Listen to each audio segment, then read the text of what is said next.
नमस्कार, जय हिंद दोस्तों, वंदे मातरम। आप सभी कक्षा 10वीं वाले स्टूडेंट्स का बहुत बहुत स्वागत है। यहाँ आपकी संस्कृत विषय का जो पेपर है 9 फरवरी के दिन, इसके लिए मोस्ट इम्पोर्टेंट क्वेश्चंस पेपर लेकर मैं आ चुका हूँ और ये आप लोगों के लिए बहुत बेस्ट साबित होगा। आपकी परीक्षा में इसमें से गारंटी के साथ कह सकता हूँ 100% प्रश्न पूछे जाने की संभावना है। तो आइए बिना देर किए स्टार्ट करते हैं, क्योंकि हमारे पास समय बहुत कम है। ठीक है, देखिएगा। उचितम विकल्पम चित्वा लिखत रामस्य इत्यस्य पदे वचनम अस्ति। रामस्य में आपको वचन बताना है।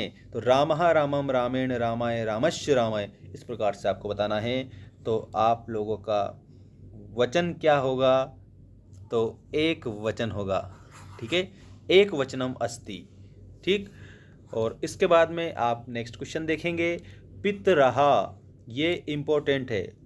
इत्यस्य रूपम कस्य विभक्ते है अस्ति। जो पितरहा है इसमें कौन सी विभक्ति आपकी हो जाएगी? तो इसमें आपकी प्रथमा विभक्ति होगी।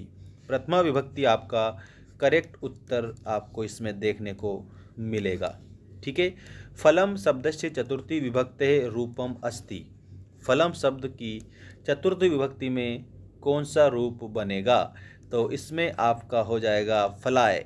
फलाय आपका करेक्ट उत्तर होगा। बालका नाम इत्यस्य पदस्य विभक्ति ही अस्ति। बालका नाम में कौन सी विभक्ति है? तो प्यारे विद्यार्थियों, आप सबको बताना है बालका नाम में आप लोगों की षष्ठी विभक्ति हो जाएगी। ठीक है, षष्ठी विभक्ति आप इसमें कंप्लीट करेंगे। अधोलिखितेषु अव्ययम न अस्ति। इनमें से कौन सा अव्यय नहीं है? तो अस्तु जो शब्द आपको दिया है ये आपका अव्यय शब्द नहीं है। ठीक, इसके बाद हम बढ़ते हैं नेक्स्ट क्वेश्चन।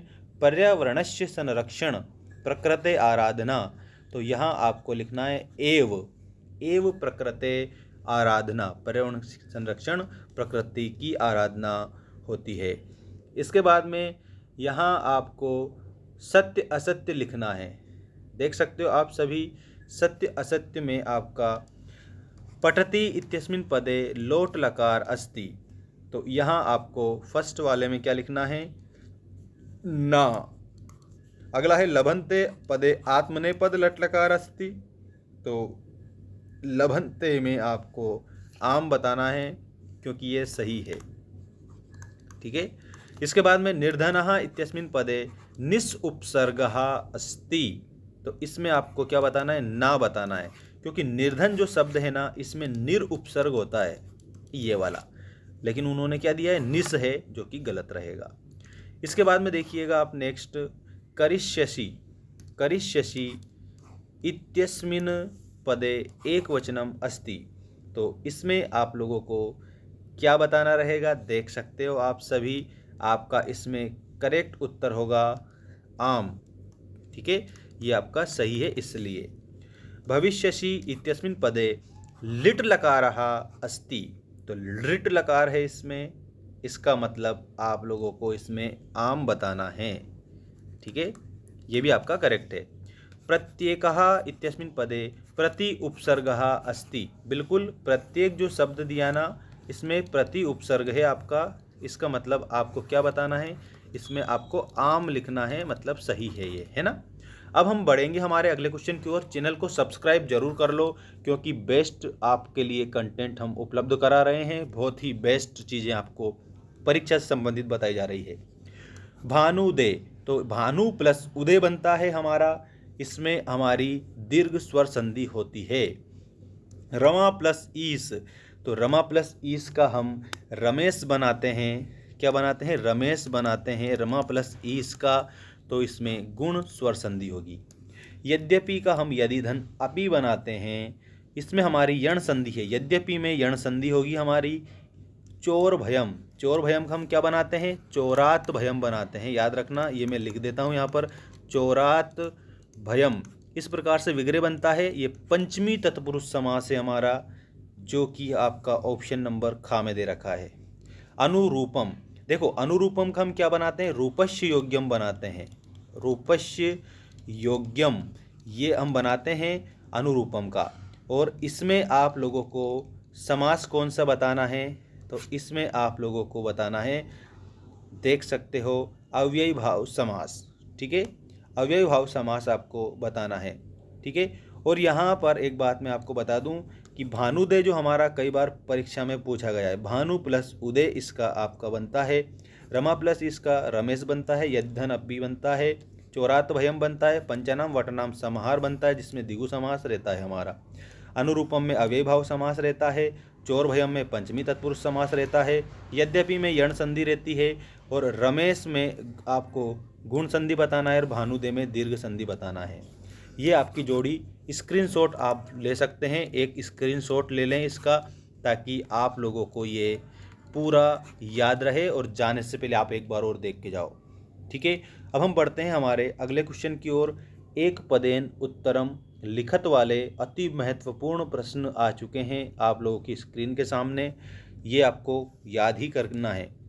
त्वा इत्यस्मिन् पदे प्रत्यय अस्ति, तो इसमें कौन सा प्रत्यय आप लोगों को बताना है, तो इसमें कत्वा प्रत्यय बताना है। ठीक है, आपको कत्वा प्रत्यय बताना है। ठीक है, इसके बाद में नेक्स्ट देखिए, गतवान इत्यस्मिन् पदे प्रत्यय का, गतवान जो शब्द है इसमें आपका क्या बताना है, कत्वतु प्रत्यय बताना है। ये मैं लिख देता हूँ यहाँ पर, आपका उत्तर ये रहा, कत्वतु प्रत्यय इस गतवान शब्द में आपका होगा। अगला प्रश्न देखो प्यारे विद्यार्थियों, बालिका इत्यस्मिन् पदे का प्रत्यय अस्ति, तो बालिका में आप लोगों का टाप प्रत्यय होगा, ये स्त्री प्रत्यय है। ठीक है,